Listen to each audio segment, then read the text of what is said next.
Friends, I wanted to share some divine feminine wisdom, especially considering that tomorrow we have Friday the 13th, which is encoded with such a cosmic mother energy. So there have just been a few things on my mind as it pertains to feminine ascension, right? Well, first, let me talk about Friday the 13th before I get into some things. So for hundreds of years, maybe longer, there's been this mysticism and this questioning around this day. I want to break this down, okay? 13 is a number that's deeply connected to the magic of the feminine. Why? Well, we don't actually have 12 full moons. We really have 13 of them. And if you track your menstrual cycles and you connect them to lunar cycles and phases, you actually have 13. Or on most years, you'll actually have 13 cycles, right? So maybe you've even heard of the hidden 13th zodiac. The 13th zodiac is the embodiment of all of the zodiacs encompassed, which really governs supreme ascension, okay? So we have 13, really powerful, really magical, obviously encoded within organic creation, okay? It's built into the feminine birthing and fertility system, so we know that's divine intelligence at work. Then we have Friday, which is a Venus day. What is Venus connected to? Beauty, love, feminine energy, fertility, intuition, manifestation. So when the 13 aligns on the Venus day, what type of manifestation portal do you think opens up?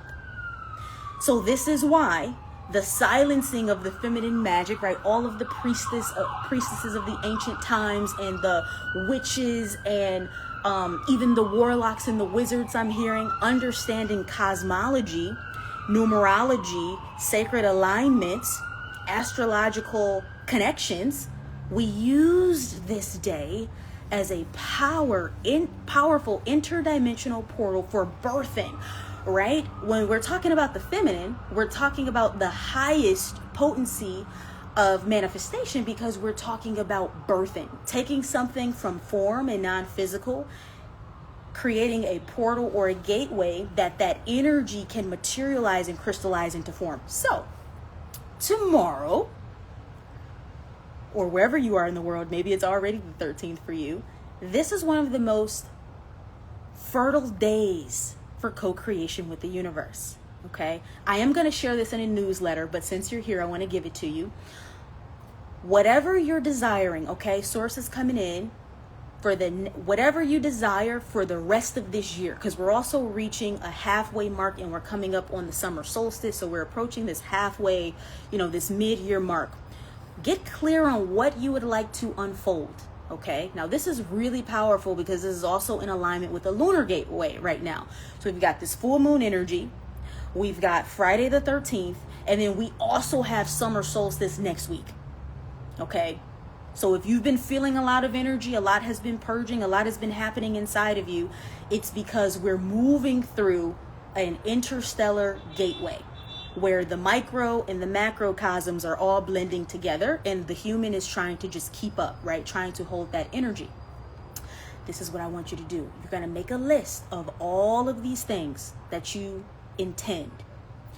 But when you make this list, I want you to write out, I am now receiving insert thing. You want to use that I am technology because whatever comes after I am, you are commanding into your field of creation to rearrange itself into. That's how powerful you are, okay? I am now receiving. You make this list. When you get done, at the bottom, I want you to write something to this effect. You could do your own version. I now release any of the obstacles or the lower vibrational energies attached to such that are blocking me from receiving that which I have addressed here and now. And so it is uttered, and so it is done, and so it mote be. I am, I am, I am. Okay, then you're going to burn this letter tomorrow. Or if it's already the 13th for you, you're going to burn it. Now, why do we burn it? Well, because that intention, right? We want to release it into the etheric plane and allow the quantum consciousness I'm hearing to absorb it, take that intention, take that command, and all of the subatomic field of matter and energy begins to shift and morph itself into that which you have commanded as creator. Okay? So this is what you're going to do. Now that I kind of got the Friday the 13th out of the way, there's some other feminine wisdom things I want to talk about. Well, first, let me ask, if there are women here who have been, okay, I'll address women and men. If there are women here who have been calling in a protector and a provider as a partner, as a spouse, let me know in the comments. And if you are a man seeking to be that, let me know in the comments. Okay? Why is this important? Why are we talking about this? There's a huge reclamation of feminine energy happening, where women are desiring to balance their masculine and feminine energy, and they're going, you know what? I don't want to go 50-50 with a man. Okay? I don't want to take care of a man. I don't want to go 50-50. I want you to step up. Okay? I want you to hold that frame. That's what's happening. And in the masculine collective consciousness field, what we have going on, maybe some men are resisting that, and that's from their own wounding. But then we have some men who really want to arise to the occasion, but the reality is they are where they are, right? It's not that they don't have intentions on this, they don't want this, it's just they're going through life. Okay, I've been calling in my protector and provider. Great. I'm calling it in. Okay, you're wanting to be in this feminine energy. Now, listen, this is the mic drop moment from source. And I'm talking to my feminine, my high priestesses right now. This is for you. From what place are you calling this in? And this is what nobody is talking about. Are you saying, I desire the protector and provider because myself, I'm struggling? Okay, I'm calling this in from a place of, I actually want you to rescue and save me. I'm calling this in from a place of, I actually haven't figured out my own abundance and how to connect to source. Now, bear with me, okay? Don't shoot the messenger.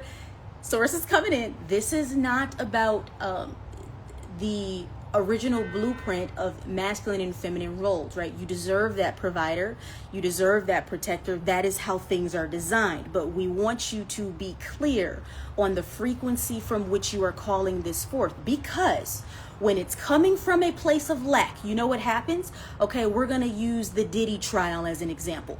What have women done to be in the presence of a wealthy man? And when we really look at what's unfolding in these testimonies and these stories and these cross-examinations, if we using this as one example, but we've all witnessed this in our lives at some point. A woman who's disconnected from the first point of safety, which is source, and that feminine ability to birth worlds and manifest, what does she do? She will sacrifice her morals, perhaps, her purity, her divinity, because she's seeking validation, comfort, and safety. So for my high priestesses who are calling in the king who's going to sit on the throne with you, the queens, I need you to really dig deep, right? From what place am I calling this in?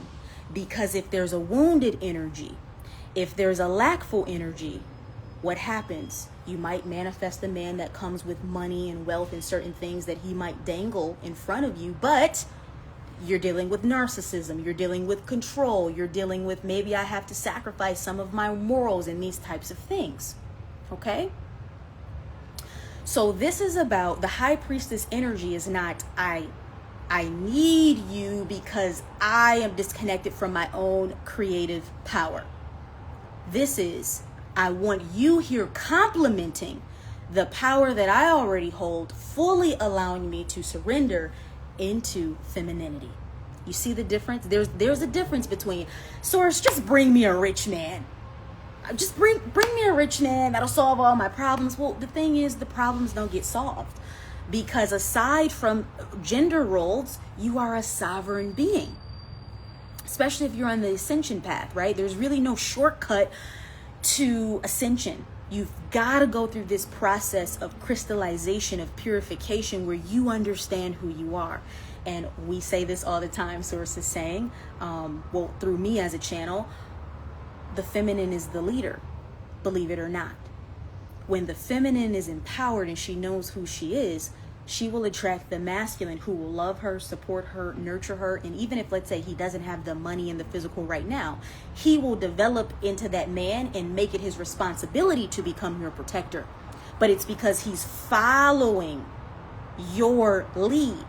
Now, if you're leading from a place of lack and brokenness, meaning I want you to come rescue and save me, okay, not high priestess energy, okay, now you get the sources calling it, you get the trickster. Maybe he has money, maybe he has wealth, maybe he has a successful career. For my women who have experienced men with money, let me know in the comments. Because for the women who have not experienced that, they're still mystifying it. We've got to demystify it.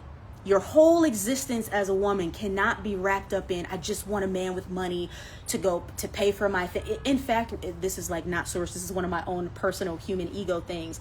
I really don't like developing friendships with women who are like, their whole thing is like, well, is he going to pay for this or not? Because like, if I want something for me, I can get it. Like if somebody else wants to, they can. And I'm happy to allow that. But when you're like in someone's energy who's like, everything is about, is he going to buy my drink? Or, oh, did he pay for it? Or it's like this contraction energy. Okay. We've got to start having some serious talks in the feminine collective. So this is a real raw conversation. Okay. So some of my women who have experienced wealthy men, and by the way, this is not to encode a belief that says all wealthy men or men who are able to provide come with negative traits and characteristics. That's not what this is. But when we look at the themes that have played out, right, what happens? You have man providing, or a wealthy man or something like that, and maybe a woman has to sacrifice in some department, right? Because he's running the show. And if we're being extremely honest, and I'm sorry for my masculines here, but this is a part of your divine masculine ascension, is that you, if you truly are a protector of the feminine and you're somewhere here holding the masculine Christ blueprint, you know this is true. For the last 3,000 years, okay, the masculine consciousness has been corrupted. So what happens? Instead of being the protector, he has been the enforcer. Okay, I have the money, maybe I'm providing some safety and some security, but I'm also suppressing. I'm also controlling. I'm also holding this over her head, right? I'm also silencing her. Maybe it's all about him. We've seen these themes play out, okay? Just look at, with this Diddy trial, the most recent person on the stand, some of the things she's expressing. Begging for trips, begging to be flown out, sacrificing her sexuality to just be desired, right? And I think it's going to get a 10K allowance per month, so the house is paid for, and all these things. That's not the place that the high priestess calls in her provider and her protector. She knows, hey, with or without you, I'm good. It doesn't mean that I'm attached to being a strong woman in a toxic, in a wounded, shadow feminine way. But there's a different type of energy, I promise you. I've been surrounded by some of the most wealthiest men on the planet, super alpha, super successful. When you have leverage, it changes the game. Stop being impressed by materials and start looking at the soul. Stop focusing on putting all of your energy into attracting someone who's going to take care of all of your problems. It's not the highest frequency to create from. Okay? Heavy on the controlling trait for some rich men. Okay? Now, I want to speak to my masculines really quickly who Source is calling this, you're in a financial upgrade and a financial recalibration. This is so good. And this is actually going to be for the women who are married too, and you want to inspire your man to make more money so he can take care of you. This is how you do it. Well, first, when a woman speaks life into a man, he arises to the occasion. So let's say you're with a man right now and you're like, gosh, maybe we're going 50-50. It is what it is, life. But I really want to get to 60-40 or 70-30 or maybe eventually 80-20. You've got to speak so much life into that man.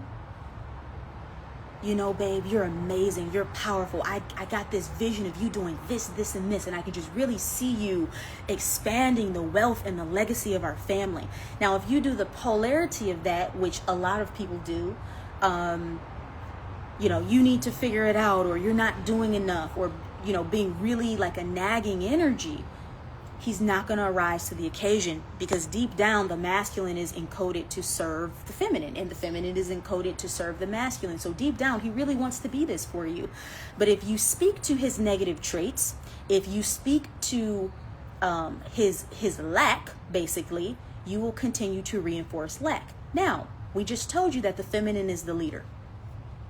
Okay? That's why the planet is in chaos and it's a disaster, because the feminine hasn't been leading. It starts with understanding how to lead your own home, how to be the heartbeat of your home.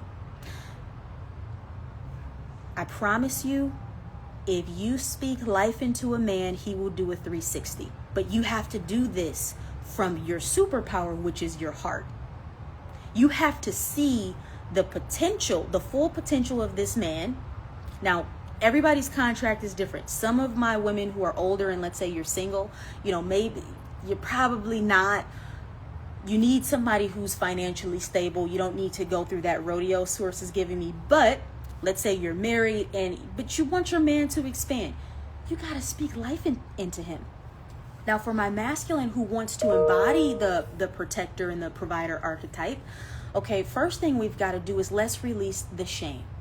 Okay, because the truth is, I know there's like all these podcasts and online conversations about what a man should do and what a man should be. The reality is a lot of people are dealing with trauma. It's not fair that women who haven't figured out their own abundance thinks that he should have his figured out when people are dealing with the same circumstances. Okay, so for my men, the only thing that's required, Source is giving me, is that you have a desire to be a protector. Now, why should you have a desire to be a protector and a provider? Well, one, because it's your biological role, okay? Two, is because you will never be fully 50-50 with a woman. When we talk about childbirth and allowing life to come through her and all of these things, just understand, this is not competition.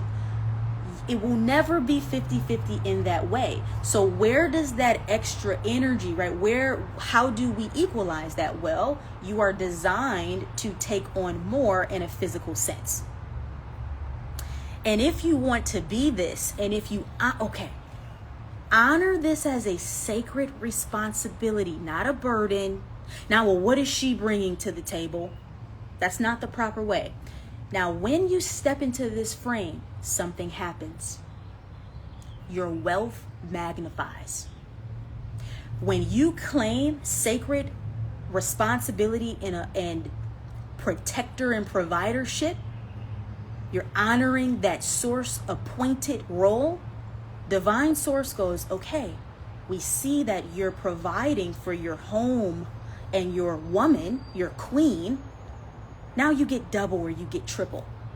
When you're resistant, when you're resentful, when you're in silent competition with the feminine, okay, this actually blocks your abundance. Now, this is why we always hear, behind every successful man is a strong woman. But there's a reason why. Many and most successful men understand the power of having a feminine in his corner. Well, why? Well, she's intuitive. She's going to let you know, you shouldn't do business with this person, or you shouldn't do that, or we should do this, or we shouldn't do that, or we shouldn't be connecting with this person. So if your man is developing into this. You've got to speak life into him, and you've got to see his abundance beyond the illusion of his temporary lack. And if as a man you're expanding into this, you've got to take extreme sacred honor and claim this position with devotion and love. And then the universe is just going to place things on your path to allow you to be that sacred provider. So this is my little, higher multidimensional perspective on some of the gender roles unfolding, where we what place within ourselves we should be desiring things. And it's something to ponder on. And my son just woke up, so I gotta go. Peace, guys.